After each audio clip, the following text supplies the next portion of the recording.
क्या आप जानते हैं, अगर पश्चिम बंगाल अपना स्वतंत्र राष्ट्र होता तो यह बौद्धिक शक्ति, कलात्मक प्रतिभा और सांस्कृतिक क्रांति की भूमि होती। कल्पना करें एक ऐसे देश की जहां कोलकाता राजधानी के रूप में, भारत की सांस्कृतिक राजधानी के रूप में खड़ा है।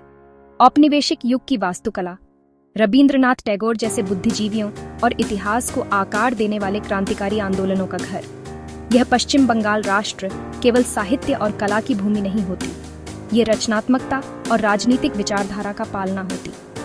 बंगाली साहित्य से लेकर रंगमंच, संगीत और सिनेमा तक इसके सांस्कृतिक निर्यात विश्व कला को परिभाषित करते। आर्थिक रूप से एक राष्ट्र के रूप में पश्चिम बंगाल जूट, चाय और भारी उद्योगों पर फलता फूलता। दार्जिलिंग और सिलीगुड़ी के हरे भरे चाय बागान विश्व प्रसिद्ध होते, विश्व स्तर पर कुछ बेहतरीन चाय का निर्यात करते। वहीं हावड़ा ब्रिज और आसनसोल और दुर्गापुर के औद्योगिक केंद्र इसके विनिर्माण और व्यापार क्षेत्रों को शक्ति प्रदान करते। आध्यात्मिक रूप से यह परंपरा और आधुनिकता का मिश्रण होता। पवित्र दक्षिणेश्वर, काली मंदिर और बेलूड़ मठ आध्यात्मिक शक्ति और सांस्कृतिक एकता के स्तंभ के रूप में काम करते। रणनीतिक रूप से स्थित यह राष्ट्र दक्षिण एशिया को दक्षिण पूर्व एशिया से जोड़ता, व्यापार, संस्कृति और कूटनीति के लिए एक महत्वपूर्ण प्रवेश द्वार के रूप में काम करता। जबकि गंगा जैसी नदियां लाखों लोगों का भरण पोषण करती और कृषि तथा उद्योग दोनों को शक्ति प्रदान करती।